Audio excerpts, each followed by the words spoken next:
नमस्कार, न्यूज़ 24 देख रहे हैं आप। मैं हूं आपके साथ डॉक्टर मीना शर्मा। हमारा देश और दुनिया जिन बच्चों के लिए जीते हैं, जिन बच्चों के लिए सांस लेते हैं, जिन बच्चों के लिए सुबह से शाम तक भागते दौड़ते हैं, कमाने की अथाह जो कोशिश है, उसमें हम जितना समय लगाते हैं, उनका मुख्य केंद्र बिंदु होता है हमारे बच्चे। जिन बच्चों के लिए हम हमारा पूरा जीवन समर्पित कर देते हैं, वो बच्चे आज जीवन से थक रहे हैं और लगातार जीवन से थक कर आत्महत्या का रास्ता अख्तियार कर रहे हैं। राजस्थान के कोटा से एक के बाद एक इस तरह की खबरें बार-बार आ रही हैं।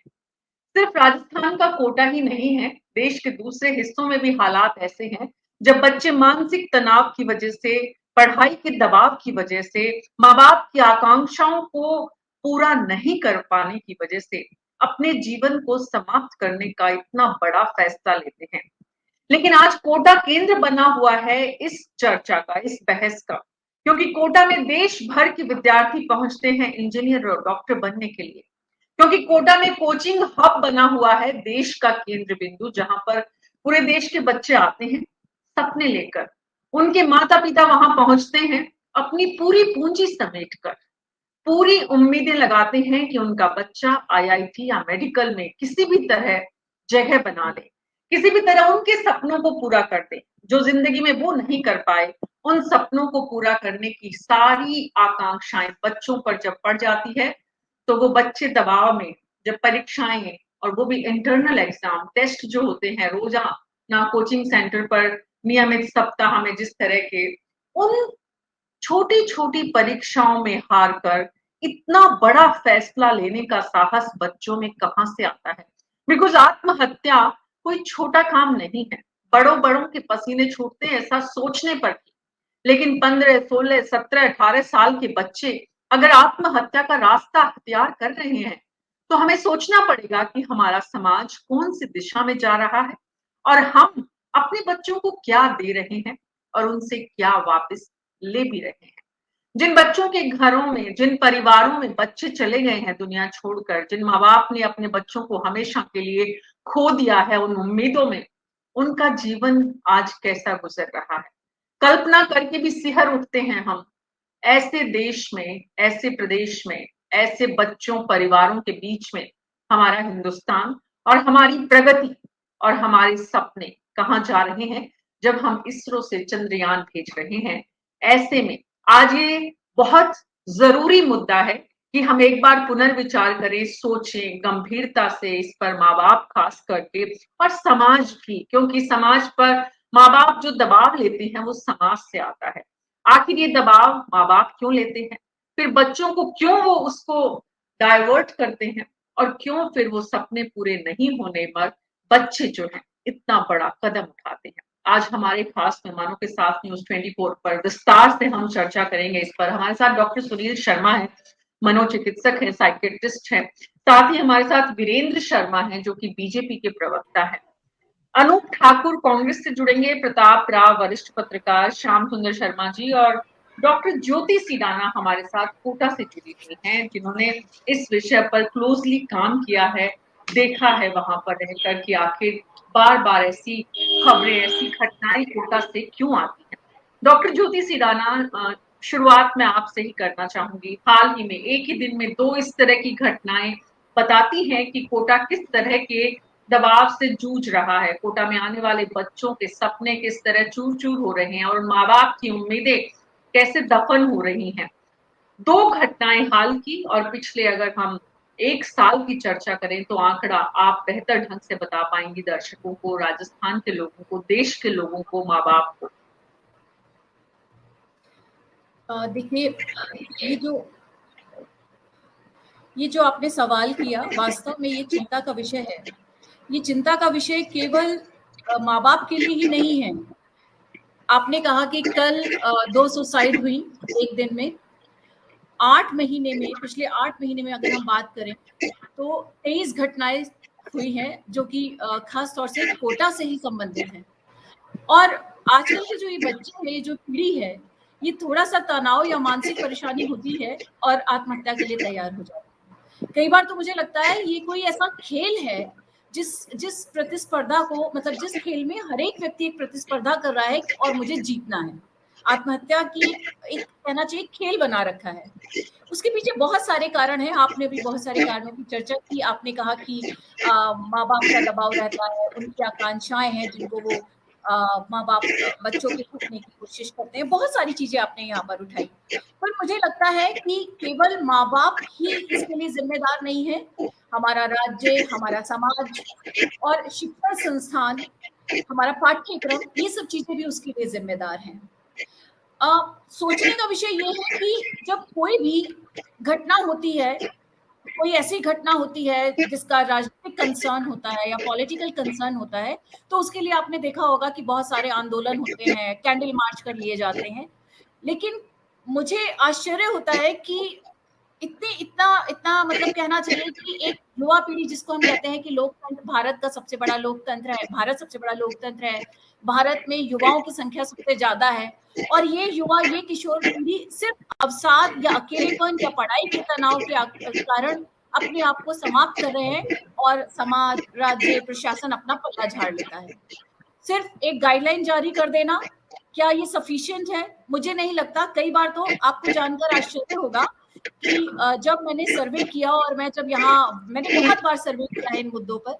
मैं जब भी वहाँ जाती हूँ तो ऐसा होता है कि वहाँ के जो लोग हैं, जो कोचिंग संस्थानों में बैठे हुए लोग हैं, वो गाइडलाइन भी प्रॉपर नहीं जानते हैं। कई बार तो वो ये कह के पल्ला झाड़ लेते हैं कि गाइडलाइन की हार्ड कॉपी हमें अभी अवेलेबल नहीं हुई है। तो आप सोचिए कितना, मतलब, और एक तरफ मुझे लगता है एक रीज़न ये भी है कि आप ये देखिए, एक तरफ अभी कुछ दिन पहले आया था जब 12th का रिजल्ट आया था कि किसान की बेटी या मजदूर की बेटी या मजदूर का बेटा, ये लोग टॉप कर रहे हैं, चाहे वो सिविल सर्विसेज हो, स्टेट सर्विसेज हो, बोर्ड एग्जाम हो। और दूसरी तरफ जो संभ्रांत परिवार के बच्चे हैं या मिडिल क्लास के बच्चे हैं, वो सुसाइड कर रहे हैं। आपको ये विरोधाभास नजर नहीं आता? शायद जो ये मध्य वर्गीय या उच्च वर्गीय पीढ़ी है, मुझे लगता है हम उनको संघर्ष नहीं सिखा पा रहे हैं, संघर्ष करना नहीं सिखा पा रहे हैं। बच्चों में संघर्ष करने का जज्बा समाप्त होता जा रहा है। इसलिए जरा सा भी अवसाद हुआ, फेल होने का डर हुआ, या आपको लगता है कि दूसरा मेरे से ज्यादा मार्क्स ला रहा है, और बच्चे अपने आप को अवसाद या तनाव का शिकार महसूस करने लगते हैं और आत्महत्या की तरफ अग्रसर हो जाते हैं। तो मुझे लगता है केवल माँ-बाप ही नहीं, राज्य, समाज, शिक्षण संस्थाएं, हमारा परिवार, हमारा पाठ्यक्रम, हमारे टीचर्स, ये सब दोषी हैं। सबको इस दिशा में मिलकर काम करना होगा। तब शायद हम इस समस्या का निश्चित रूप से एक बच्चा सिर्फ अपने माँ-बाप तक सीमित नहीं होता है, लेकिन एट द सेम टाइम शुरुआत वहीं से होती है और प्रभावित भी सबसे ज़्यादा वही होते हैं। तो सिस्टम को जब हम साथ लेकर चलने की बात करते हैं, तो ये माँ-बाप की बड़ी ज़िम्मेदारी हो जाती है कि वो कौन से सिस्टम में अपने बच्चे को धकेल रहे हैं।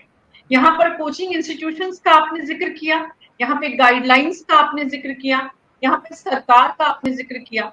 अगर हम कोटा के कोचिंग संस्थानों की बात करें, तो वहाँ पर एक तरफ बहुत बड़ा बिज़नेस है, व्यापार है, और दूसरी तरफ देश भर के आने वाले बच्चे हैं। उन बच्चों को फैसिलिटेट करने के लिए वहाँ पर एक दूसरी इंडस्ट्री है, जो उनको कैसे फैसिलिटीज, उनको रूम्स मिले, उनको खाना मिले, और उसके बाद एक और इंडस्ट्री वहां डेवलप हो रही है। वो इंडस्ट्री है चरस की, वो इंडस्ट्री है ड्रग्स की। वो भी हमें बहुत अच्छे से समझ में आती है, लेकिन हमारी व्यवस्था आंख बंद करके उस पर सोई हुई है। सवाल ये है कि उस व्यवस्था को जानते हुए सरकार ने आंख बंद कर रखी है। गाइडलाइन की जहां तक बात है, कोचिंग इंस्टीट्यूशंस ने आंख बंद कर रखी है। अब बात है कोचिंग इंस्टीट्यूशंस के मालिक, वो क्या करते हैं? इस तरह की घटनाएं जब होती हैं तो उसके लिए जिम्मेदार कौन है? एक के बाद एक 23 घटनाएं, अगर हम 8 महीने की बात करते हैं तो एवरेज 3 आता है कि हर महीने 3 घटनाएं सिर्फ कोटा शहर में हो रही है। दूसरी जगह जो होती है वो अलग है। आत्महत्याओं का अगर हम डॉक्टर सुनील शर्मा आंकड़ा हमारे देश का जब हम देखते हैं और उसमें बच्चों की संख्या देखते हैं, खास करके युवाओं की, 11वीं 12वीं से जो पढ़ रहे हैं, महज उनकी उम्र 16 साल, 17 साल, 18 साल की उम्र वाले बच्चे इतना बड़ा फैसला लेते हैं तो उनके दिमाग पर कितना ज्यादा प्रेशर होता होगा। नमस्कार मैम, आपने बहुत सही जो हम विषय है जिस पे चर्चा कर रहे हैं, और मुझे उम्मीद है कि इस चर्चा के बाद बहुत सारे एक्शन पॉइंट्स हमें मिलेंगे और हम उन पे बात कर पाएंगे। तो जी। जैसा ज्योति मैडम ने कहा कि हमें सबसे इम्पोर्टेंट चीज जो बच्चों को सिखानी है, जो पेरेंटिंग है, क्योंकि 16, 17, 18 साल का बच्चा एक एडोलेसेंट बच्चा है, वो पूरी तरह से मैच्योर नहीं हुआ है और अभी उससे बहुत कुछ सीखना है। तो ये जिंदगी के शुरुआती पड़ाव हैं जहाँ पे वो अगर असफल होता है तो रेजिलियंस क्या है, संघर्ष क्या है, और उस संघर्ष को एंजॉय कैसे करना है। सबसे इम्पोर्टेंट चीज ये है कि रेजिलियंस हमें एक गिर के वापस से खड़ा होना और उसको एंजॉय कैसे करना है, ये तो इम्पोर्टेंट चीज है। जब हम पेरेंटिंग कर रहे हैं तभी हमारे हमारे बच्चों को ये आना चाहिए कि हमेशा जीतते रहना ही संभव नहीं है।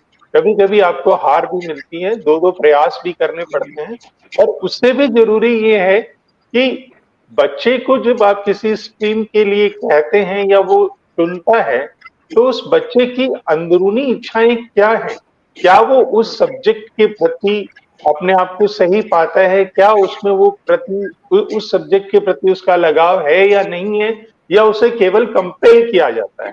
तो आप समझिए कि अगर केवल कंपेल किया जाता है और उस जगह पे उसे भेज दिया जाए जहां पे हजारों लाखों की संख्या में स्टूडेंट्स हैं और उसके दिमाग में ये भार है कि इन लोगों के साथ में मुझे कॉम्पीट करना है, और आप सक्सेस रेट देखेंगे तो मुझे नहीं लगता कि 2 या 4% से ज्यादा सक्सेस रेट होगी। लाखों की संख्या में स्टूडेंट्स बैठते हैं और कुछ ही हजार सीट्स आपके पास में होती हैं, तो बाकी बच्चों को तो नहीं मिलेगा। तो सभी लोगों का सिलेक्शन नहीं हो सकता, लेकिन वो इस प्रेशर में है कि एक तो मुझे सब्जेक्ट नहीं मेरा चॉइस का है, मुझे समझ में भी नहीं आ रहा है, और मुझे इस इतने समंदर के अंदर जहाँ पे उसकी भावनात्मक संरक्षण के लिए कोई भी व्यक्ति अवेलेबल नहीं है, ना उसके साथ के पीयर ग्रुप, क्योंकि वो उनके साथ में कॉम्पीट करते हैं, माँ बाप वहां उपस्थित नहीं है, और दूसरी जो संस्थाएं हैं शायद उनके रिसोर्सेज या उनकी संवेदना उस स्तर तक नहीं है कि वो प्रत्येक बच्चे के जो इमोशनल स्टेटस है उसको वो जान सके और उसके अनुरूप उसके साथ व्यवहार किया जा सके। तो संक्षेप में अगर मैं कहूँ तो बच्चे की जो जो डायरेक्शन है कि किस विषय को उसे चुनना है, उसके लिए उस बच्चे को थोड़ी आजादी होनी चाहिए। उसके बाद वो तय करे कि मुझे क्या बनना है, और कोटा ही जरूरी नहीं है। आप अपने शहर में बैठ के भी आज जो है वो तैयारी कर सकते हैं, या माँ बाप या दूसरे लोग जो है वो संवेदनशीलता के साथ में कम से कम उसकी जो मानसिक स्थिति है, जो इमोशनल स्टेटस है, वहां पे कंपटीशन की भावना ना आए। ये प्रत्येक व्यक्ति की जिम्मेदारी है, माँ बाप के अलावा कोचिंग इंस्टीट्यूट्स, मेंटोर्स एंड अपने स्टूडेंट्स आपस में। और सभी जी। लोग जब ये चीज करेंगे तभी हम इस चीज को रोक पाएंगे। तो सबसे जी। ज्यादा जो इम्पोर्टेंट चीज है वो ये भी है कि बच्चा तुरंत आज की आज में सुसाइड नहीं करता है कोई भी व्यक्ति। वो कुछ समय लेता है, उस दौरान कुछ रिस्क फैक्टर्स होते हैं, उस दौरान कुछ वार्निंग साइंस हैं, जो अगर उसके आसपास में जो व्यक्ति है वो अगर पहचान ले तो उसे रोकना संभव है। जी, आसपास के व्यक्ति, टीचर्स भी हैं उसमें शामिल, फ्रेंड्स भी जी। हैं और क्लासमेट्स भी हैं। वो सब इस बात को महसूस कर सकते हैं कि जो बच्चा ऐसा फैसला लेने जा रहा है वो किस मनस्थिति से गुजरता है। पहली बार में ही वो ऐसा नहीं करता। मैं आपकी बात से समझूं तो डॉक्टर सुनील शर्मा, बात ये है जी। कि जिस तरह से बच्चों में प्रतिस्पर्धा, होड़, एक दूसरे से आगे निकलने की भावना, ये जो है ये सबसे ज्यादा अगर किसी के द्वारा सिखाई जाती है या भरी जाती है या डेवलप की जाती है तो उसमें रोल होता है पेरेंट्स का।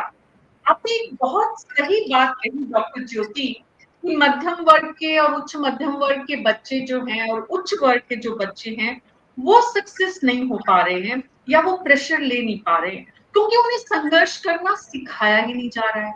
आज की तारीख में उन बच्चों को ज्यादा से ज्यादा फैसिलिटेट कैसे करें, पेरेंट्स की पूरी ताकत इसमें लगती है। उसके बाद पेरेंट्स की ताकत इसमें लगती है कि वो कैसे उनको प्रोटेक्ट करे कि मेरा बच्चा ही सबसे ज्यादा अच्छा है। मैं खुद एक बच्चे की माँ हूँ और बहुत सारी पेरेंट्स टीचर मीटिंग्स मैंने देखी है जहां आधे आधे नंबर के लिए पेरेंट्स पेरेंट्स टीचर मीटिंग में टीचर से लड़ाई झगड़ा करते नजर आते हैं कि मेरे बच्चे का ये आधा नंबर आपने क्यों काटा, बजाय समझने के कि अगर आधा नंबर कम आएगा तो शायद अगली बार वो और बेहतर कर पाएगा, सीखने की कोशिश करेगा। इसलिए मैं बार बार यहाँ पर पेरेंटिंग की बात कर रही हूँ डॉक्टर ज्योति। और मुझे लगता है कि सबसे महत्वपूर्ण पार्ट वही है जब आप 14, 15, 16, 17 साल की उम्र के बच्चे के भविष्य की बात करते हैं और जब वो आत्महत्या का रास्ता अख्तियार करता है। बाकी state competition, exam, coaching institutions, teachers, उनके द्वारा दिए गए स्टेट वो सब तो है ही, लेकिन बच्चा मानसिक रूप से इतना सक्षम है, इतना सशक्त है कि उसे ये आसपास का एनवायरनमेंट प्रभावित नहीं कर सके। ये जिम्मेदारी सबसे ज्यादा माँ बाप की होती है, परिवार की होती है, समाज की होती है। समाज भी इसमें शामिल है और समाज में टीचर्स भी हैं, समाज में क्लासमेट्स भी हैं, फ्रेंड्स भी हैं। लेकिन यहाँ पर सवाल ये भी है कि जब परिवार एक अलग तरह के दबाव से गुजर रहा है, माता पिता एक अलग तरह की सोच में उलझे हुए हैं कि कैसे वो आगे बढ़े, उनका बच्चा आगे बढ़े, वहां पर सरकार और समाज भी ज्यादा जवाबदेह होना चाहिए। श्याम सुंदर शर्मा जी, कोटा की जो स्थिति हम देख रहे हैं, सरकार की जिम्मेदारी क्या होनी चाहिए? मीना जी, हमने तो कुछ दिन पहले ही मुख्यमंत्री जी को जयपुर में बैठक करते हुए सुना था। बहुत सारी घोषणाएं हुई थी, बहुत सारी बातें हुई थी, लेकिन कोचिंग इंस्टीट्यूट वाले तो व्यवसायीकरण का अगर में आ गए हैं तो उनको क्या लेना देना बच्चों से? उनको बच्चों से कोई लेना देना नहीं है, उनकी तो अपनी कमाई से मतलब है। अब देखिए 6 क्लास से ही बच्चे को कोचिंग इंस्टीट्यूट की लत लगा दी जाती है। छठी क्लास का बच्चा स्कूल पढ़ेगा या कोचिंग इंस्टीट्यूट करेगा?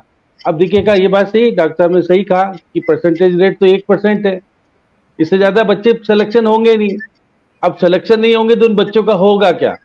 वो डिप्रेशन में चले जाएंगे। या देखिए पढ़ते पढ़ते ही देखिए आज जो कोटा की घटना जो दर्दनाक हो रही है कि एक एक दिन में 2-4 बच्चे एक साथ, कोई छठी मंजिल से कूद के गिर रहा है, कोई फांसी का फंदा लगा रहा है, तो ये सब चीजें एक वातावरण, दूषित वातावरण भी हो गया है। आप देखिएगा कुछ शहर है जिसमें कोटा है, जयपुर है, सीकर है, बीकानेर है, जोधपुर है, अजमेर है, जो कि कोचिंग इंस्टीट्यूट के हब बनते जा रहे हैं। अब देखिएगा कि एक ग्रुप देखिएगा जो जो बच्चों को पढ़ाने का काम, ट्यूशन पढ़ाने का काम करते थे 1985 की अगर पुरानी बात करें, जिनके पास घरों में ही छोटे छोटे कमरे होते थे, वहां पढ़ाया करते थे, आज उनके मालिक अरबोपति बन गए हैं। उनके पास 1000 करोड़ का व्यवसाय है, किसी के पास 500 करोड़ का है, किसी के पास 300 करोड़ का है।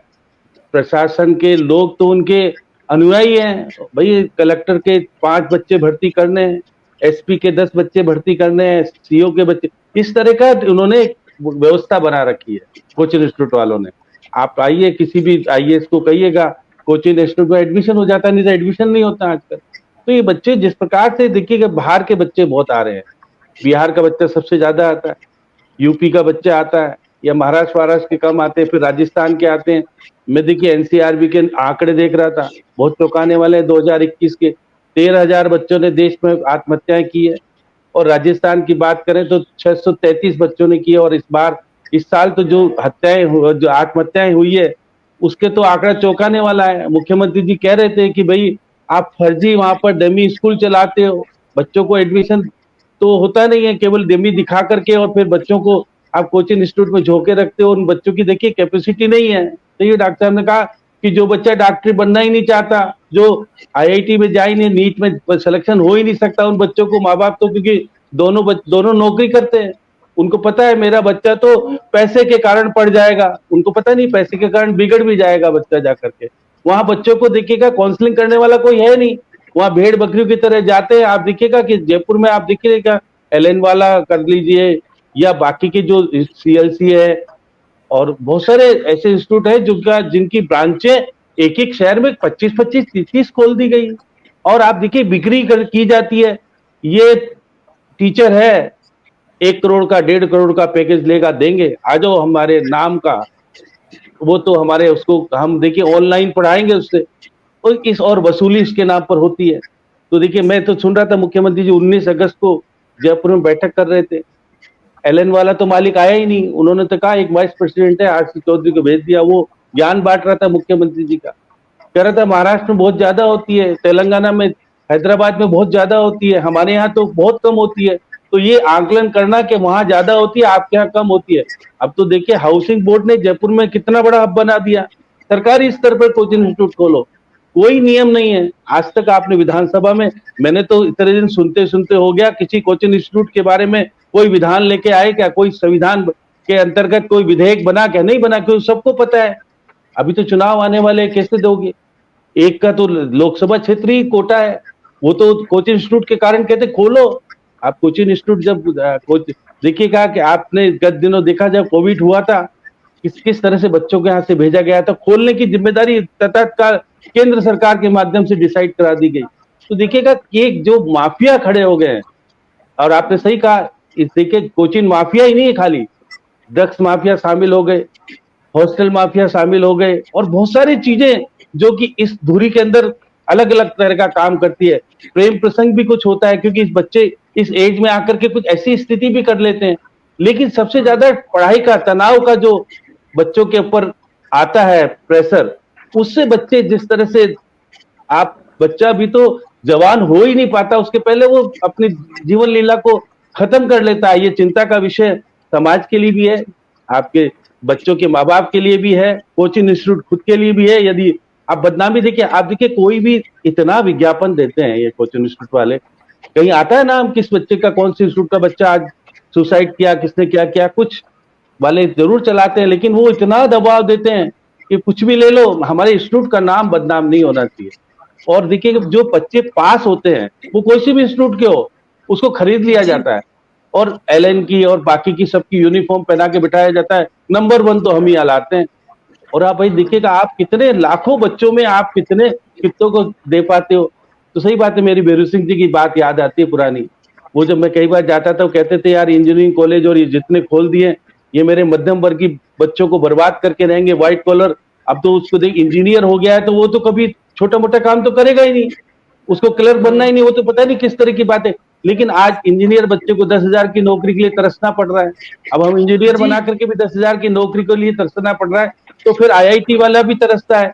कोई जरूरी नहीं है कि आईआईटी वाले को बहुत अच्छे इंस्टीट्यूट मिल जाए और बहुत अच्छी नौकरी मिल जाए। आजकल तो जो छोटी इंजीनियरिंग कॉलेज वाला भी अच्छे, अगर क्वालिफाई रखता है और अच्छा है तो चला जाता है। देखिए, अब हमारे यहाँ स्थिति गंभीर है। इस गंभीरता को मुख्यमंत्री जी स्थिति की गंभीरता को देखते ही राज्य के मुख्यमंत्री ने यहाँ पर बैठक की। स्थिति की गंभीरता दिखनी चाहिए। लोकसभा में बैठे हुए सबसे बड़ी कुर्सी पे लोकसभा अध्यक्ष कोटा से आते हैं, और वो आज नहीं देख रहे हैं, ये वो जब से कोटा में इस तरह के इंसिडेंट होने शुरू हुए तब से देख रहे हैं। आज वो पूरे देश की निगाह से भी अगर कोटा को देखें तो सोचने की जरूरत है, चिंतन करने की जरूरत है। अनूप ठाकुर जी, मुख्यमंत्री ने कोचिंग इंस्टीट्यूट के मालिकों के साथ जो बैठक की, उसका क्या नतीजा निकला? क्या बातचीत हुई? क्या उसके बाद कोई गाइडलाइन बनाई गई? क्या सरकार की प्रतिक्रिया है? मुख्यमंत्री जी ने, सबसे पहली बात यह है कि मुख्यमंत्री जी ने इस मामले को बड़ा गंभीरता से लेते हुए सारे कोचिंग मालिकों के साथ बातचीत भी की, संपर्क संवाद। ये उनकी जिम्मेदारी है अनूप जी, ये उनकी जिम्मेदारी है। आप ये बताइए क्या हुआ? उसके बाद उन्होंने उनको गाइडलाइन दी थी कि भाई हर संडे को बच्चों को फ्री रखें, संडे को जो कंपटीशन वाले एग्जाम इनके होने चाहिए वो ना हो, इस तरह की चर्चा की थी। अभी 2 दिन पहले कोटा कलेक्टर ने उस पर प्रतिबंधित भी कर दिया है कि भाई इस तरह के संडे के, रविवार के दिन जो है इस तरह का बच्चों के कोई एग्जाम नहीं होने चाहिए। और ये सच्चाई है, जब हम लोग छोटे थे तो देखते थे वर्ष में 2 बार एग्जाम होता था, एक 6 माही का होता था, एक 12 महीने में होता था। तो 6 महीने में नंबर कम आते थे, लगता था 12 महीने में कंप्लीट कर लेंगे। अब हर रविवार एग्जाम होता है, तो ये चिंता का विषय है। श्याम सुंदर जी की बात से मैं सहमत हूँ, क्योंकि ये राजनीतिक विषय नहीं है। कोचिंग संस्थाओं के मालिकों ने क्या कहा मुख्यमंत्री से? कोचिंग संस्थाओं के मालिकों को उन्होंने कोचिंग संस्थाओं के मालिकों से उन्होंने यही कहा कि भाई जो आप हर रविवार को एग्जाम करते हो, बच्चों में प्रतिस्पर्धा की भावना आती है, उसमें कहीं उनके नंबर कम रह जाते हैं, वो इस घटना का बड़ा प्रमुख कारण है।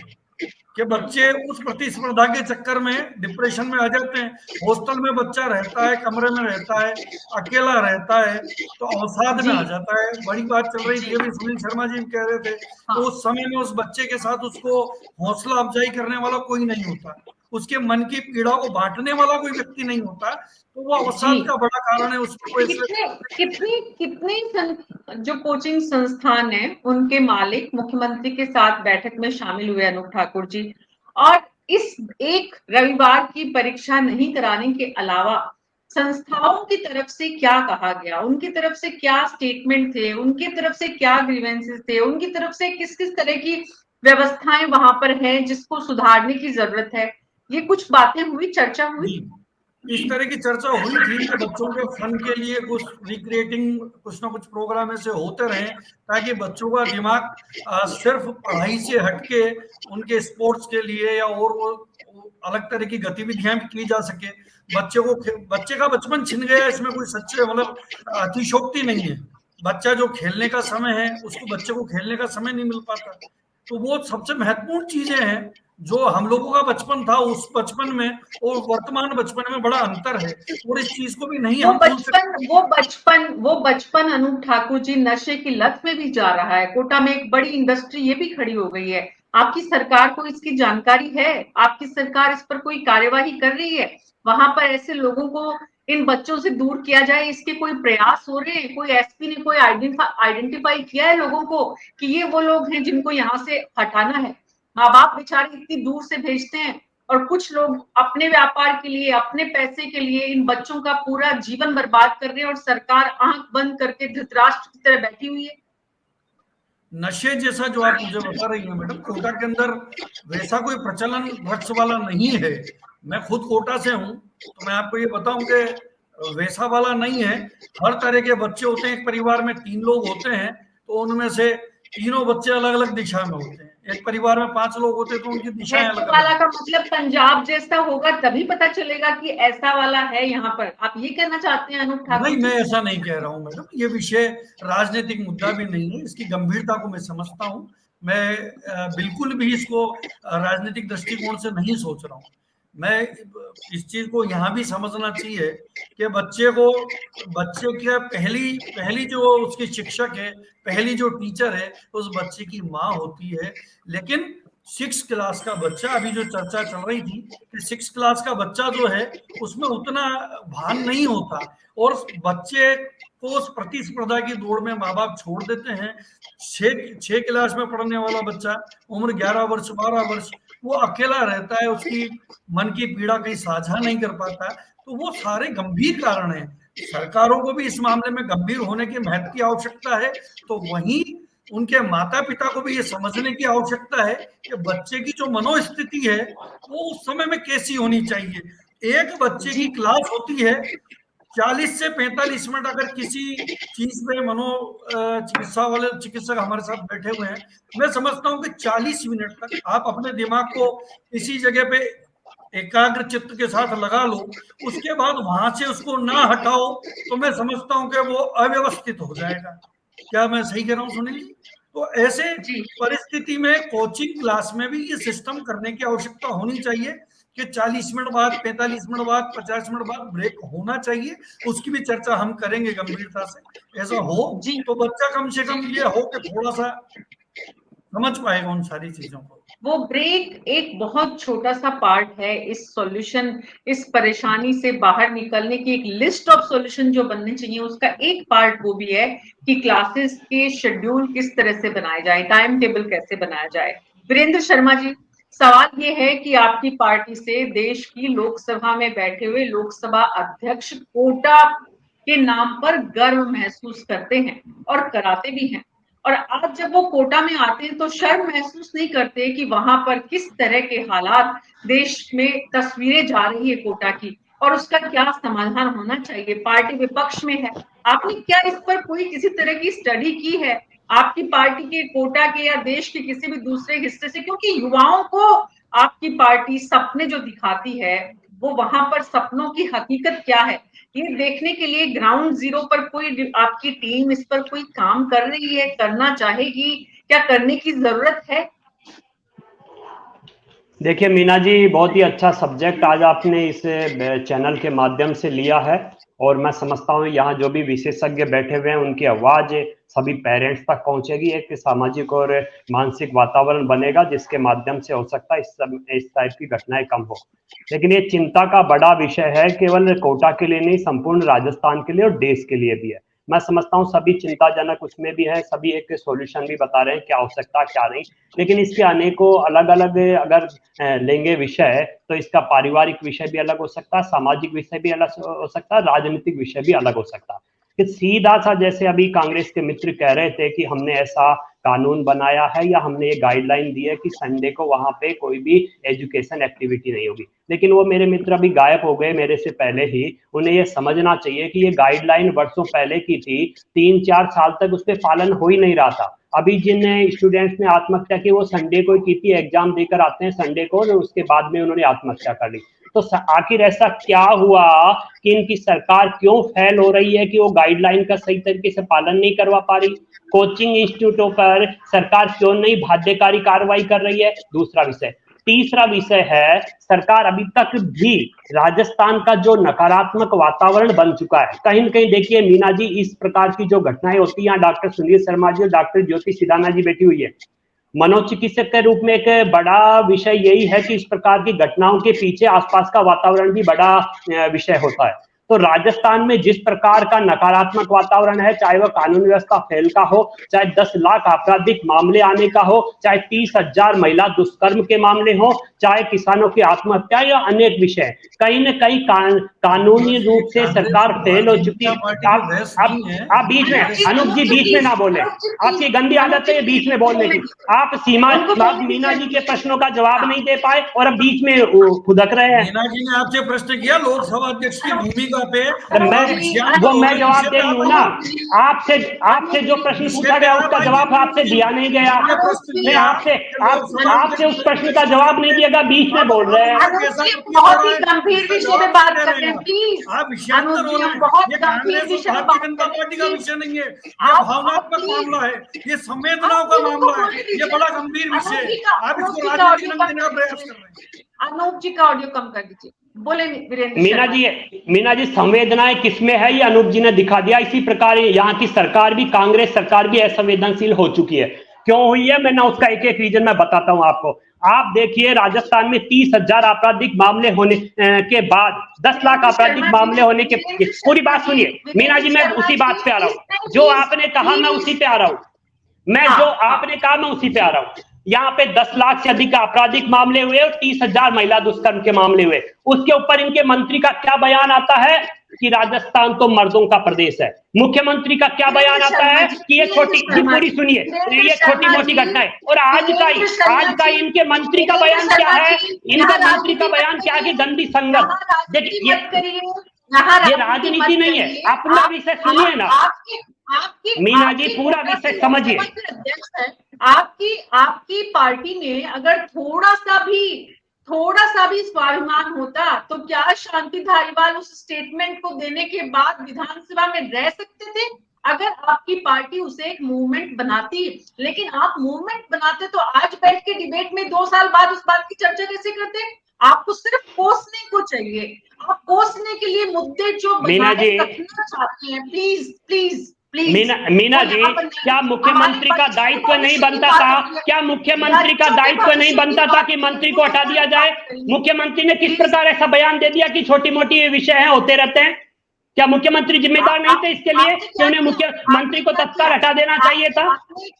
आपने क्या किया जनता को जागरूक करने के लिए? आपने क्या ऐसा 10 दिन 15 दिन मीना जी, भारतीय जनता पार्टी, शांति धारीवाल इस्तीफा नहीं देंगे तब तक हम सदन नहीं चलने देंगे। आपने नहीं किया, आपने जुगलबंदी की, किया है। हमारे विधायकों को निलंबित तक किया गया था मीना जी, हमारे विधायकों को निलंबित तक किया गया था कार्रवाई के दौरान। और आप ये देखिए, नहीं मीना जी पूरी बात सुनिए, आप मीना जी पहले पूरी बात सुनिए मेरी। नहीं, चिल्लाने वाला विषय नहीं है। आप जब तक विषय को पूरा नहीं सुनेंगे तब तक आप कुछ भी कहते रहिए। नहीं, आप देखिए विधान, आप विषय पर रहिए, ये विषय पर ही। अनूप जी उनको बोलने दीजिए। आप देखिए विधानसभा में मीडिया पर आने पर पाबंदी किसने लगाई? कांग्रेस सरकार ने। ठीक उसी प्रकार आप सुनिए ना पूरा विषय यहीं पे आता है मीना जी, विषय यहीं पे आता है। क्यों आता है उसका रीजन सुनिए। अगर 5 साल तक मीडिया के लोग मीडिया पर जो प्रतिबंध लगाया उसे छुटवाने में, उसे खुलवाने में सफल नहीं हुए, तो वो मीडिया की गलती है, वो कांग्रेस की गलती नहीं है। आप प्लीज अंडरस्टैंड। अगर हम लोग इतने सक्षम नहीं हैं कि मीना जी सीपी जोशी ने जो किया वो चल गया, इसीलिए हम चर्चा कर रहे हैं कि अभी जो कुछ हो रहा है, जो चल रहा है, उसकी वजह से हमारे बच्चों का ही भविष्य है। हमें चिंतन ये करना है कि हम इस स्थिति से कैसे बाहर निकले। हम आपसे बात ये करना चाह रहे हैं कि मीना जी, मैं विषय को वही स्पष्ट करना चाह रहा हूँ। मैं विषय आप विपक्ष की बात को सुनना ही नहीं चाहते, आप बार बार में काट रहे हैं। विपक्ष की बात आप सुनना ही नहीं चाह रहे हैं। कहाँ सुनना चाह रहे हैं आप? नहीं, आप विषय रख रहे हैं उसको आप जी देखिए, पूरी बात सुनिए मेरी। जब विषय मैं रख रहा हूं उसे आप राजनीतिकरण का नाम दे रहे हैं। आप पूरा विषय सुनिए, उसके बाद आप कुछ भी कहिएगा। जी आप देखिए, बच्चों की आत्महत्या के मामले जो बढ़ रहे हैं, वो कोटा की आज की जो तस्वीर देश भर में जा रही है, उसको लेकर बीजेपी की कोई चिंता है क्या? इस विषय पर बीजेपी ने कोई प्रयास किया है क्या? इस विषय पर बीजेपी ने सरकार को किसी तरह की कोई रिकमेंडेशन दी है? प्लीज मुझे सिर्फ इसका जवाब दीजिए। अब मेरी पूरी बात सुनिएगा, बीच में ना बोले प्लीज। यह विषय गंभीर और चिंताजनक केवल आज ही नहीं है, पहले से ही है। और इसी कारण 34 साल बाद भारतीय जनता पार्टी की केंद्र सरकार नई एजुकेशन पॉलिसी लेके आई है, जिसमें विद्यार्थियों के समक्ष अनेकों ऑप्शन होंगे अपने अच्छे कैरियर के। अब आप समझिए, राजनीतिकरण कौन कर रहा है? जो नई शिक्षा व्यवस्था को लागू नहीं कर रहे वो कांग्रेस। ठीक है, दूसरा विषय आप देखिए, जो आपने कहा, इसी विषय पर आता हूं मैं, कि यहाँ पे राजनीतिकरण किस प्रकार कर दिया जाता है। प्रधानमंत्री जी ने एक बहुत ही नवाचार किया इन्हीं सभी विषयों को लेकर कि हमारे यहाँ पे परीक्षा पर चर्चा होनी चाहिए। परीक्षा पर चर्चा पहली बार प्रधानमंत्री जी ने प्रारंभ की और उसके माध्यम से अनेकों विद्यार्थी, छोटे बच्चे सब उन्हीं से जुड़े हैं। उसमें नए उन्होंने कई स्टेप्स भी बताए, कई अपनी उन्होंने एक्सपर्टाइज में अपनी वो भी दी है उसमें कि क्या कर सकते हैं कि उनके ऊपर मानसिक दबाव नहीं हो। तो इस प्रकार का अगर एक वातावरण तैयार किया जाएगा, हर राजनेता, चाहे वो मुख्यमंत्री हो, प्रधानमंत्री हो, चाहे वहां के एमएलए हो, सांसद हो, कोई भी इस प्रकार के नए नवाचार करे वहां विद्यार्थियों के साथ मिलकर। ये अनूप ठाकुर जी यहाँ बैठे हुए हैं, ये बताएं वहां कोटा में इन्होंने क्या किया, ऐसा कोई नवाचार किया जिसके माध्यम से उनकी मेरी पूरी बात सुनिए मीना जी, मैं उसी पे आ रहा हूँ, मैं उसी का जवाब दे रहा हूँ। आप सुनना नहीं चाहती है, नहीं आप सुनना नहीं चाहती है, जवाब क्या दें आपको? आप पूरी बात सुनिए ना, जब आप बोलिएगा। नहीं आप बोलिए, जब तब पूरी बात हो जाए उसके बाद सुनिए। मैंने ये जो विषय लिए, नहीं मीना जी, मैंने जो दोनों विषय लिए, ये क्या राजनीतिकरण था कि नई शिक्षा व्यवस्था के राजनीतिक विषय है? नहीं, परीक्षा पे चर्चा कोई नई राजनीतिक विषय नहीं। आप सुनना ही नहीं चाह रहे मीना जी। देखिए ये गलत बात है मीना जी, आपने सबको टाइम दिया, मुझे भी पूरा टाइम दीजिए, पूरा विषय रखने का टाइम दीजिए। आप परीक्षा पे चर्चा कर रहे हैं, लगातार कर रहे हैं, लेकिन कोटा अनूप जी आप प्लीज पेशेंस रखिए, और आप भी वीरेंद्र जी बीपी हाई मत करिए, उससे कोई समाधान नहीं होगा। बीपी हाई नहीं है मैडम, ये बीपी हाई का विषय नहीं है। समस्या यही है, नहीं समस्या यही है मीना जी कि संदर्भ में सिवाय राजनीति करने, सिवाय विषयों को उठाने के लिए इस पर कोई स्टडी नहीं की है। बात मानने की, समझने की ये है कि कोटा में मीना जी आप फिर पूरा विषय नहीं सुन रहे हैं और अपनी बात थोप रहे हैं। समस्या वही है जो कोचिंग इंस्टीट्यूट करते हैं अपने बच्चों के साथ, अपने पेरेंट्स के साथ, वो यहाँ पे भी आप भी वही कर रहे हैं। कोचिंग इंस्टीट्यूट में जब कोई बच्चा आता है तो उसे हकीकत से रूबरू नहीं करवाया जाता, वहां बताया जाता है, उसे सपने दिखा दिए जाते हैं कि आपका बच्चा इंजीनियर बन जाएगा, आपका बच्चा डॉक्टर बन जाएगा, चाहे वो उसके काबिल हो या नहीं हो। यहाँ पर भी आप वही कर रहे हैं, पूरी बात सुन नहीं रहे, अपनी बात बीच में थोप रहे हैं। तो राजनीतिकरण आप कर रहे हैं, मैं नहीं कर रहा। आप पहले समझने की कोशिश कीजिए, विषय कहां जा रहा है, क्यों ऐसा हो रहा है, उसको आप समझ नहीं पा रहे, आप अपनी बात थोप रहे हैं। राजनीतिकरण आप कर रहे हैं, आप कर रहे हैं विपक्ष पक्ष विपक्ष। अरे आप बोलने का मौका तो दीजिए, आप सुनना तो सीखिए। आप एंकर है, इसका मतलब ये नहीं आप कुछ भी बोलते जाएंगे, बोलते ही जाएंगे। आपने हमें बुलाया तो पूरा सुनिए भी। मैंने जब एक एक विषय आपके सामने कहा, मेरे सामने डॉक्टर सुनील शर्मा जी और डॉक्टर ज्योति जी बैठी हुई है, अगर मैंने गलत कहा हो तो वो बताएं। इस प्रकार के जब विषय, आत्महत्या के जब विषय आते हैं तो उसमें एक बड़ा विषय बनता है आसपास का सामाजिक नकारात्मक वातावरण, और राजस्थान का नकारात्मक वातावरण बन चुका है। आप इस विषय को क्यों नहीं समझ रहे? और आप कह रहे हैं कि केवल 23 हत्या, ये तो सिर्फ एक सरकारी आंकड़े जो सामने आए या फिर मीडिया के सामने आ गए, जिन मामलों को दबा दिया गया। आज अबॉर्शन का हब बन चुका कोटा, उनके विषय में सब चर्चा करेंगे, उसके कारण क्या है कभी समझना चाहते हैं आप? लेकिन आप भी केवल उन्हीं चीजों को आगे बढ़ाते हैं जिनसे आपका टीआरपी बढ़ रहा है। अगर आप ये नहीं करते तो आप मेरी बात को पूरी अच्छी तरह से सुनते, लेकिन आप में भी वो हिम्मत नहीं है कि एक विपक्ष की पूरी बात को कैसे सुना जाए। अगर आप ये समझते तो जैसा मैंने पॉजिटिवली कहा कि हमारे प्रधानमंत्री जी ने परीक्षा पर, बीच में फिर बोल रहे हैं अनूप जी आप, अरे अनूप जी आप लोगों के कारण ही राजस्थान की व्यवस्थाएं खराब हो रही है, बीच में बोलने के कारण। कुछ करेंगे नहीं और बीच में जरूर बोलेंगे। विषय नहीं है भैया, ये बीजेपी। अरे केंद्र सरकार का विषय नहीं तो आप जवाब दे दीजिए ना। राज्य सरकार ने तो कुछ नहीं किया, गाइडलाइन का पालन नहीं करवा पा रहे हैं, संडे को इंस्टीट्यूट बंद नहीं करवा पा रहे हैं, और केंद्र सरकार ने कुछ नहीं किया। आप क्या कर रहे हैं? कांग्रेस बीजेपी की चर्चा मीना जी फिर वही बात है, मेरी पूरी बात नहीं हुई है। हम एकत्रित हुए हैं, सुंदर जी ने बड़े अच्छे सुझाव दिए, शर्मा जी ने बात किया, विषय से भटक रहे हैं, सिर्फ उन बच्चों के विषय से भटक रही, समझ भी नहीं पा रहे आप ना कार्यक्रम। वीरेंद्र जी आप एक काम करिएगा, कार्यक्रम जब नहीं मीना जी देखिए, पहली बात तो आप विषय को तो सब समझ रहे हैं, आप नहीं समझ पा रहे विषय को, ना ही अनूप जी समझ रहे हैं। बीच बीच में बोलने का ये मतलब नहीं है। अगर वो बीच में बोल रहे मैं भी बोल सकता था, वो कुछ नहीं समझा पाते थे, लेकिन आप पूरे विषय समझिए। मैं जब आपको कह रहा हूं इस प्रकार के माहौल के लिए एक सकारात्मक वातावरण चाहिए। डॉक्टर सुनील शर्मा जी इस विषय को समझ रहे हैं, इसलिए वो चुप है। आप बीच में बोल रहे हैं क्योंकि आप समझ नहीं रहे। आपको सिर्फ अपने चैनल की टीआरपी बढ़ानी है और आप जो कहना चाह रहे हैं वो बताना चाह रहे हैं। भाई पूरी बात तो विषय तो पूरा समझिए। बात आप बोलेंगे, अगर आप तीसरी बार ये बात बोलेंगे तो मैं आपका ऑडियो, क्योंकि बोलने को आप मजबूर कर रहे हैं, आप बोलने को मजबूर कर रहे हैं। नहीं, आप बोलने को मजबूर कर रहे हैं। आपने सभी को टाइम दिया, पूरा टाइम देना पड़ेगा विपक्ष के रूप में। आप बोलने को मजबूर कर रहे हैं।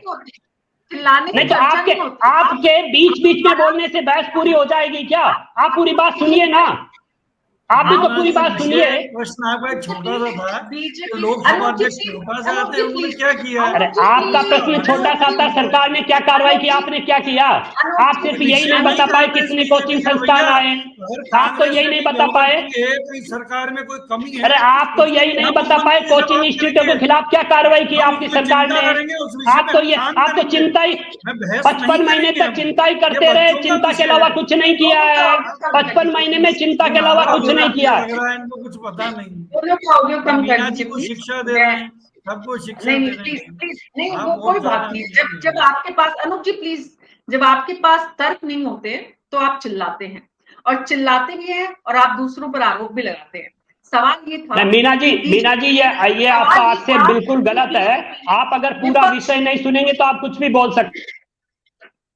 हमने सुन लिया, नहीं बोला हूँ। नहीं, आपने नकारात्मक माहौल है, आपने अनूप ठाकुर को कब बंद किया बीच में बोलने के लिए? माहौल तो आप बिगाड़ने की कोशिश कर रही हैं, आप पूरा विषय सुन ही नहीं पा रहे। प्लीज वीरेंद्र जी, बहुत देर हो गई, प्लीज आप अगर तार्किक सवाल का सीधे जवाब दे सकते तो दीजिए। प्रधानमंत्री की चर्चा अभी हमारे लिए यहाँ उसका कोई क्या सीधा जवाब नहीं था? प्रधानमंत्री अगर कल जो उन्होंने मन की बात की, उसमें अगर वो परीक्षा पर कोटा में इस तरह के हालात हो रहे हैं जो अच्छे नहीं है, तब हमें प्रधानमंत्री का कंसर्न देश को समझ में आता है। प्रधानमंत्री बच्चों के साथ परीक्षा पे चर्चा कर रही है, अच्छी बात है, लेकिन इससे विषय का समाधान नहीं हो रहा है। प्रदेश में माहौल नकारात्मक है, यही तो कारण है कि ऐसी स्थितियां बन रही है। इसीलिए तो विपक्ष से पूछा जा रहा है कि विपक्ष क्या कर रहा है इस नकारात्मक माहौल को ठीक। सकारात्मक नकारात्मक बोलिए, नकारात्मक है, सकारात्मक कहाँ नजर आ रहा है आपको? नकारात्मक है, आप नकारात्मक बोलिए। प्रदेश में क्या हो रहा है? 10 लाख आपराधिक। ओके डॉक्टर, ये विधानसभा की तरह अगर इस चैनल के प्लीज वीरेंद्र जी बार माइक को म्यूट किया जाएगा तो फिर वीरेंद्र जी, हमारे यहाँ बीच में बोलने वाले का सबका किया जाता है, चाहे वो सत्ता पक्ष से हो चाहे विपक्ष से। आप अपना कट कीजिए ना, आप बीच में तो आप बोल रहे हैं। वीरेंद्र शर्मा जी, आप थोड़ी देर के लिए शांत रहिए, आप विषय को समझ नहीं पा रहे जितनी इसकी गंभीरता है। बच्चों को जो संदेश, बच्चों को जो समाज और सरकार से मिलना चाहिए, क्या वो समाज और सरकार से उन्हें मिल रहा है? क्या सरकारें जिस तरह से शिक्षण संस्थाओं के स्कूल के साथ साथ कोचिंग इंस्टीट्यूट्स चल रहे हैं, उसको लेकर सरकार की तरफ से जो प्रयास होने चाहिए, ताकि, क्योंकि स्कूल में भी फीस जा रही है, पेरेंट्स का प्रेशर देखिए कि पेरेंट्स स्कूल में भी फीस देते हैं, फिर कोचिंग इंस्टीट्यूशंस में भी फीस देते हैं। सरकारों को क्या ये पता नहीं है? क्या ये सिर्फ राजस्थान की बात है, देश के दूसरे हिस्सों में नहीं है? क्या ये दिल्ली में नहीं हो रहा है, राष्ट्रीय राजधानी में? सवाल ये है कि सब कुछ सरकारें जानते हुए भी अगर सरकारें आंख बंद करके बैठती हैं, क्योंकि उनकी अर्थव्यवस्था अलग अलग ढंग से अलग अलग लोगों से जुड़ी हुई है, ऐसे में सरकार कितने दिन तक आंख पर पट्टी बांधकर रह सकती है? डॉक्टर ज्योति सिडाना, इस संबंध में जो सरकार की तरफ से प्रयास होने चाहिए और सरकार के साथ साथ समाज की तरफ से जो प्रयास होने चाहिए, क्योंकि दोनों चीजें साथ साथ चलती है। जब सरकार अपना काम ठीक से नहीं करती है तो समाज अपना काम करता है, और समाज में विपक्ष भी आता है, और समाज में विपक्ष के साथ साथ और दूसरे वर्ग भी आते हैं। तो यहाँ जिम्मेदारी समाज और सरकार दोनों की है। मैं पहले सरकार का पक्ष, डॉक्टर ज्योति सिडाना, क्योंकि आप वहां बैठते हैं, कोटा में देखते हैं, क्लोजली मॉनिटर करते हैं जितनी सारी चीजें वहां पर हो रही हैं, आपको क्या लगता है सरकार की तरफ से तुरंत उठाए जाने वाले ऐसे कौन से कदम हैं जो वहां पर ऐसी घटनाओं को रोक सकते? देखिए, आपने कहा सरकार और समाज, तो सरकार की तरफ से जो कदम उठाए जाते हैं, नो डाउट गाइडलाइन बनाई जाती है, हेल्पलाइन है यहाँ पर बहुत सारे साइकेट्रिक सेंटर हैं, मनोवैज्ञानिक सेंटर हैं, मनोचिकित्सक सेंटर हैं जो हेल्प करते हैं, हेल्पलाइन मौजूद है, बच्चों के पास वो नंबर होते हैं, कोचिंग इंस्टीट्यूट में काउंसलर होते हैं। लेकिन प्रॉब्लम ये नहीं है कि सरकार अपने एफर्ट कर रही है, जैसे मैंने कहा हर बार रिवाइज गाइडलाइन होती है। कुछ समय पहले, शायद 4 या 5 साल पहले, Tata institute of social sciences की मुंबई से एक टीम भी आई थी जिन्होंने 6 महीने 7 महीने या रुककर एक सर्वे रिपोर्ट जारी की थी और उस पर अपने सुझाव दिए थे। तो सरकार के एफर्ट में कमी उतना हम नहीं कह सकते, लेकिन आप देखिए बच्चों को, मैंने जब सर्वे किया और उसमें बच्चों ने 250 बच्चों पे हमने सर्वे किया था, और उस बच्चों बताते हैं कि हम 15 से 16 घंटे पढ़ाई करते हैं, 4 से 5 घंटे नींद ले पाते हैं, शेष समय बचा उसमें नहाना धोना, कोचिंग आना जाना, मैस जाना, खाने पीने में निकल जाता है।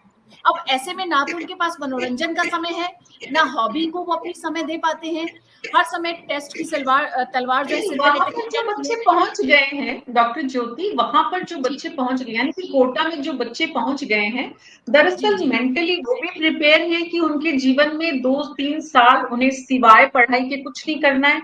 उनके पेरेंट्स भी उन्हें बार बार यही समझाकर भेजते हैं कि आपका जीवन 2 साल 3 साल सिर्फ पढ़ाई करना है। उनके टीचर्स भी उन्हें यही समझाते हैं। तो मुझे लगता है कि ये वाला जो पक्ष है कि उनका एंटरटेनमेंट वहां क्या है कि नहीं है, या उनको उस स्ट्रेस से निकालने के लिए किस तरह के प्रयास कोचिंग इंस्टीट्यूट या गवर्नमेंट की तरफ से हो रहे हैं, इससे भी और 2 कदम आगे अगर हम सोचें कि सरकार के स्तर पे कोचिंग इंस्टीट्यूशंस के यहाँ पर कौन कौन से कदम उठाए जाने चाहिए। नंबर 1, वो कौन से कदम हैं जो नहीं उठाए जा रहे हैं। नंबर 2, प्लीज स्पेसिफिक थोड़ा सा बताएंगे तो हम सरकार तक कन्वे करने में इस बात को ज्यादा बेहतर ढंग से अपनी बात को रख पाएंगे। देखिए, जैसा कि मेरे को नॉलेज में है, जैसे मैंने अभी आपको पहले भी पॉइंट में कहा था कि जो गाइडलाइन जारी कर दी जाती है, क्या वो guideline point two point implement होती है? पहली चीज, क्या उसका इम्प्लीमेंटेशन पॉसिबल है? दूसरी चीज।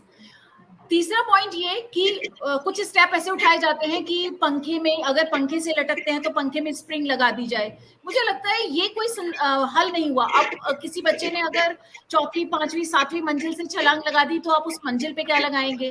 तो कुछ ऐसे स्टेप है, मुझे लगता है ये ही ना काफी स्टेप है, और ऐसे इसके पीछे कोई लॉजिक नहीं होगा, है ना। ऐसे ही और भी बहुत सारी चीजें जैसे वो करते हैं, तो मुझे लगता है सरकार के स्टेप के पंखे में कुछ हमने लगा दिया, या बहुत सारे काउंसलिंग सेल हमने खोल दिए, या कोचिंग्स में हमने, लेकिन पहले आप ये सोचिए कि वो बच्चा तैयार तो हो, वो ये मानने को तैयार हो कि मैं स्ट्रेस में हूँ, उसको ये आइडेंटिफाई करना तो आना चाहिए। इस पे कौन बात करेगा? क्या हम बच्चे को जब मैंने देखा है जब बच्चों को कोचिंग में एंटर कराते हैं तो जो फर्स्ट उन बच्चों को कहना चाहिए गाइडलाइन, बच्चों को जो भाषण मैं कहूंगी दिया जाता है, उनको एड्रेस किया जाता है, मोटिवेशनल टॉक की जाती है, उसमें पहला ही ये होता है करो या मरो।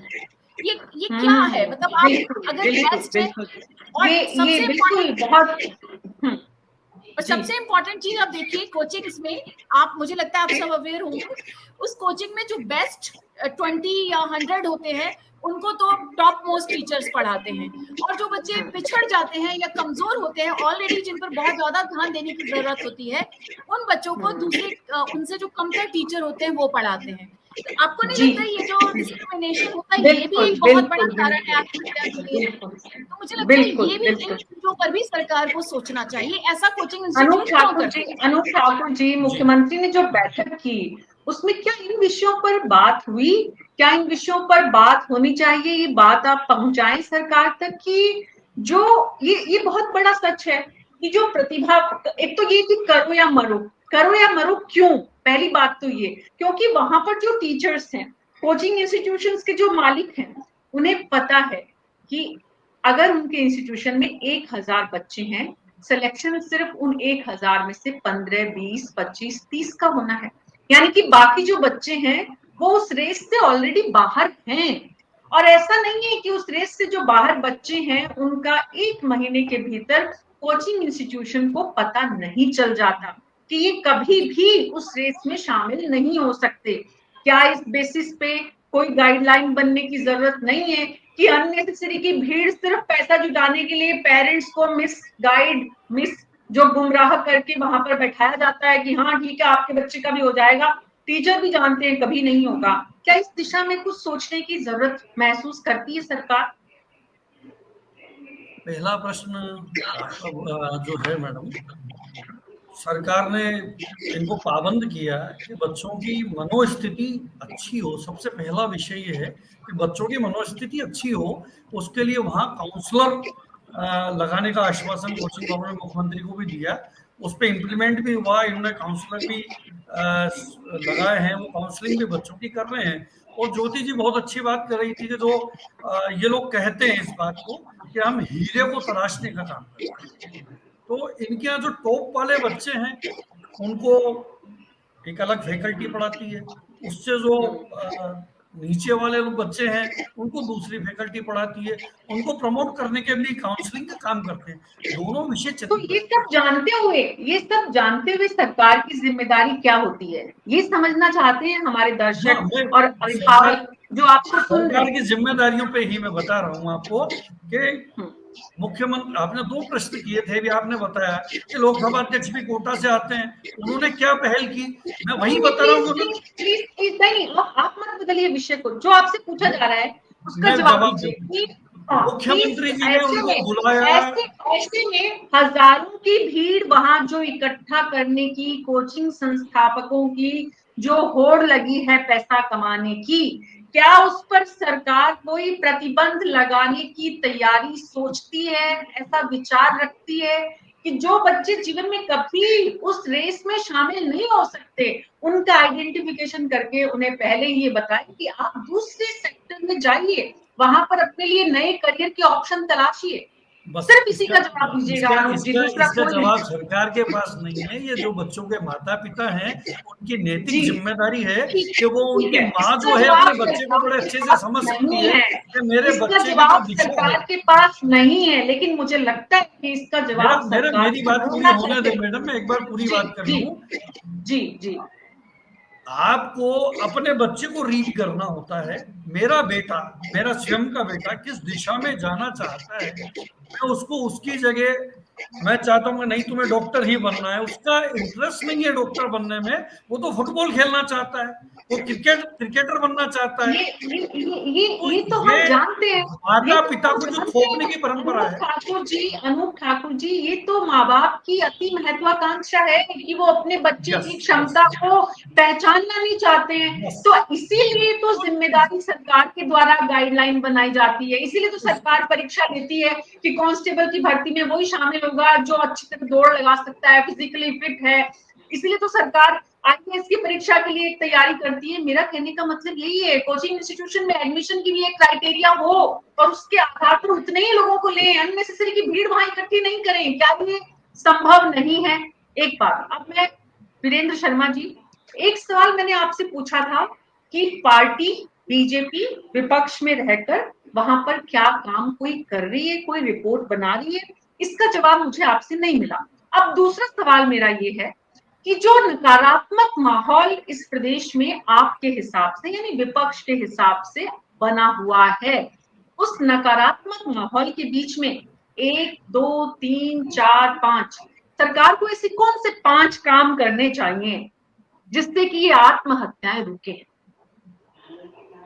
देखिए मीना जी, बहुत सिंपल सा है, जैसा ज्योति जी ने कहा, अनूप जी ने कहा, अनूप जी ने स्वीकार भी किया। एक तो फर्स्ट सरकार को चाहिए, और हम भी विपक्ष भी उसमें पूर्ण भूमिका निभाएंगे, वहां पे जैसा भी रचनात्मक कार्य करना चाहिए किसी भी रूप में, तो वहां पहले तो गाइडलाइन का पूर्णतः पालन होना चाहिए। वहां जो गाइडलाइन जो जैसे दी गई कि संडे को सब कोचिंग्स बंद रहेंगे, वो होना चाहिए। दूसरा, जिस प्रकार प्रधानमंत्री जी ने परीक्षा पर चर्चा प्रारंभ की है, उसी प्रकार हमें राज्य में भी कुछ इस प्रकार के अनूठे नवाचार करना चाहिए, जिनके माध्यम से स्टूडेंट्स की जो मानसिक अवसाद की जो स्थिति है, हमें उनसे बाहर निकालने के लिए कार्य करना चाहिए। तीसरा विषय है, वो बिल्कुल स्पष्ट होना चाहिए कि जो भी लोग बाहर से आ रहे हैं या राजस्थान के स्टूडेंट है, जब उनकी काउंसलिंग होती है तो उनके सामने स्पष्ट होना चाहिए कि भाई आप ये एग्जाम पास नहीं कर सकते, या आप इस स्थिति में नहीं है कि आप नीट की परीक्षा पास कर सकते हैं या आईआईटी की परीक्षा पास कर सकते हैं। या फिर जब आपके टेस्ट होते हैं, वहां पे हर मंथ के या हर वीक के टेस्ट होते हैं, उसमें क्लियरेंस उन्हें देनी चाहिए कोचिंग संस्थानों को कि भाई ये इसके काबिल है या नहीं है, या आगे इसमें सफल हो पाएगा या नहीं हो पाएगा। एक क्लियरेंस अगर मिल जाए तो मैं समझता हूँ उनके पास करियर के दूसरे कई ऑप्शंस होते हैं, वो दूसरा ऑप्शन चुनेंगे। तो हमें एक ऐसा सकारात्मक माहौल राजस्थान में बनाना चाहिए कि आपका कोई जरूरी नहीं कि आप डॉक्टर बने हैं, इंजीनियर बने हैं, कोई बात नहीं, आप नहीं बन पाए, लेकिन आप राजस्थान के माध्यम से अन्य दूसरे क्षेत्रों में भी जा सकते हैं। तो मैं समझता हूँ राजनीति से ऊपर परे हटकर अगर हम इन विषयों पर सोचेंगे तो ये जो आत्महत्याएं के प्रकरण हो रहे हैं या फिर अबॉर्शन की जो स्थितियां हो रही है, उन पे कंट्रोल होगा। और राजस्थान के ऊपर जो ये निरंतर आरोप लग रहे हैं या राजस्थान को जो कलंकित करने वाली घटनाएं हो रही है, उनमें भी रोक लगेगी। तो पहला तो सबसे गंभीर प्रयास सरकार को यही करना चाहिए कि कानून व्यवस्था का सही से पालन हो जाए। तो निश्चित रूप से अगर ये छोटा सा कार्य सरकार कर लेगी तो मैं मानता हूं कि इस प्रकार की जो कोशिशें स्टूडेंट जो कर रहे हैं और ये जिस प्रकार के केस सामने आ रहे हैं वो नहीं है। जी, आप क्योंकि विपक्ष में हैं और घोषणा पत्र आपका बनेगा अभी और आप ग्राउंड पर काम भी कर रहे हैं, तो हमारा आपसे, हमारा मतलब इस देश की जनता का आपसे एक सुझाव भी है वीरेंद्र शर्मा जी, और ये उतना ही अनूप ठाकुर पर भी लागू होता है कि आप लोग इस बात को जरूर समझें, इसका एक अध्ययन करें, अपनी पार्टी के कार्यकर्ताओं को वहां पर जुटाकर, अभिभावकों से, टीचर्स से, पेरेंट जो वहां पर कोचिंग इंस्टीट्यूट्स के मालिक हैं उनसे बात करके ये रास्ता निकालें कि इसका समाधान क्या है। उसके बाद हम इस पर आए कि इन समाधानों पर काम करने के लिए सरकार कितनी एक्टिवली काम कर रही है। लास्ट आखिरी सवाल होंगी डॉक्टर सुनील शर्मा आपसे, क्या सरकारों की तरफ से कड़े कानूनों की इस वक्त कहीं ना कहीं जरूरत आ चुकी है, जब मनोवैज्ञानिक दबाव बच्चे झेल नहीं पा रहे, पेरेंट्स समझ नहीं पा रहे, कोचिंग इंस्टीट्यूट से समझाना नहीं चाह रहे हैं, ऐसे में जिम्मेदारी सरकार की ज्यादा बनती है कि वो थोड़ा स्ट्रिक्टली एक्शन करे इस आज की स्थिति से निपटने के लिए? मैम मैं ये कहूंगा मैम कि केवल सरकार नहीं, हमें सबको बहुत गंभीरता के साथ इस विषय को लेना होगा। सरकार अपना काम करेगी और जो भी नियम है वो सब बनेंगे, उनको तामील होंगे, वो मतलब उनको फॉलो करवाया जाएगा, लेकिन उन सब समय में, उन चीजों में समय लगेगा। तो उस समय को जाया नहीं करें, इसके लिए हमारे को प्रत्येक व्यक्ति को ये इंडिविजुअली हमें इसमें ध्यान देना पड़ेगा, चाहे वो पेरेंट हो, चाहे वो समाज के लोग हों, चाहे कोटा के लोग हों, चाहे जयपुर के लोग हों, चाहे हमारे मीडिया के लोग हों, सभी लोगों को मिलके जो प्रयास हैं, क्योंकि जैसे कारण बहुत सारे हैं उसी तरह से उनके जो समाधान हैं वो भी बहुत तरीके से होंगे। तो एक जो है कि हम सिंगल कोई एक चीज कर लें और उससे ये चीज कम हो जाएगा ऐसा मुझे नहीं लगता है, लेकिन इसमें बहुत सारे मल्टीपल फैक्टर्स हैं और मल्टीपल इंटरवेंशंस की आवश्यकता है। और सबसे ज्यादा जरूरी है कि जो प्रैक्टिकल अप्रोच है, और वो प्रैक्टिकल अप्रोच जब हम उस बच्चे के निकट रहेंगे, उसके दिल के पास रहेंगे, और वो अपनी बात को जब साझा करेगा, तब जो उसके प्रयास होंगे, जब उसके सॉल्यूशन होंगे, मेरे ख्याल से वो प्रैक्टिकल सॉल्यूशन हमें मिलेंगे। तो हमें जो हम ये चर्चा कर रहे हैं, उन चर्चाओं में उनका क्या क्या वो फील करते हैं, उनकी क्या समस्याएं आ रही हैं, समय रहते अगर हम उनके ऊपर ध्यान दें। आज हम अपने मनोविज्ञान, उनका क्या मनोविज्ञान है, वो क्या चाहते हैं, वो किस तरह से इस चीज को आगे तक ले जा पाएंगे, क्या कंपटीशन या जो एडमिशन की प्रणाली है, क्या उसमें कोई वैज्ञानिक तौर पे हम उसमें कुछ बदलाव कर सकते हैं, जो कि इस तरह के जो जो कंपटीशन का माहौल है, क्या हम किसी और तरीके से बच्चों की योग्यताएं शामिल कर सकते हैं या देख सकते हैं। तो इन सब चीजों पे भी हमें विचार करना होगा। बीच में मेरा जो है एक कम्युनिकेशन गैप हो गया। मैं इस मंच के माध्यम से एक चीज जो शेयर करना चाहता हूँ, डॉक्टर ज्योति जी बोल रहे हैं कि लाइफलाइन जो आपके हेल्पलाइंस हैं, तो एक 14416 round the clock counselling cell है जो थ्रू आउट इंडिया काम कर रहा है, और अपने राजस्थान में भी ये काम कर रहा है। तो अगर हम इसको डिसेमिनेट करते हैं, 14416 टोल फ्री नंबर है, 24/7 है। इसमें कोई भी व्यक्ति अपनी बातचीत, अपनी जो भी समस्या है, मेरे ख्याल से वो ओपनली भी डिस्कस कर सकता है कि एक प्रोफेशनल काउंसलर जब किसी से बात करेगा तो शायद उसकी मनोस्थिति जल्दी पहुंच पाएंगी और उसको हेल्प भी मिल पाएगी। तो ये चीज है जो हम सब कर सकते हैं। तो इस तरह की जो भी हमारे पास में अवेलेबल इंफॉर्मेशन है, वो बच्चों तक पहुंचनी चाहिए, और सब लोगों को मिलकर प्रयास करना होगा। जी, बिल्कुल। बहुत-बहुत शुक्रिया आप सबका न्यूज़ 24 में हमारे साथ शामिल होने के लिए और इस गंभीर मुद्दे पर अपने-अपने सुझाव देने के लिए। बात जो आप सबसे चर्चा के बाद निकल कर सामने आ रही है, वो ये है कि हमें कई फ्रंट्स पर एक साथ काम करना होगा, बच्चों के मनोविज्ञान को समझना होगा, अभिभावकों को उनके ज़्यादा पास जाना होगा, टीचर्स को भी उनकी स्किल्स को जो आइडेंटिफ़ाई करके कहीं न कहीं एक दीवार खींचनी होगी कि किन बच्चों को हमें यहाँ पर इंस्टीट्यूशंस में लेना है और किन बच्चों को ये समझाना है कि उनकी जगह कहाँ पर है। बच्चों के साथ-साथ पेरेंट्स को भी ये समझाना है। At the same time school और सरकार और समाज सब साथ मिलकर इस विषय पर अगर गंभीरता से नहीं सोचेंगे, तो आत्महत्या के जो मामले हर दिन हम सुन रहे हैं, कभी किसी और के लिए सुनते हैं, कभी किसी पड़ोसी के लिए, कभी किसी दोस्त के लिए, कल वो हमारे घर की घटना न बन जाए, सोचना हम सबको है।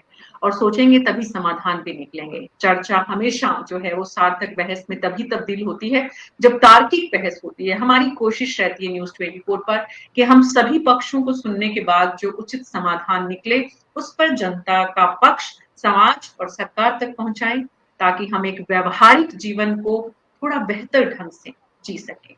बहुत-बहुत शुक्रिया आपका न्यूज़ 24 पर हमारे साथ बने रहने के लिए। कल शाम 6 बजे फिर मुलाकात होगी। नमस्कार।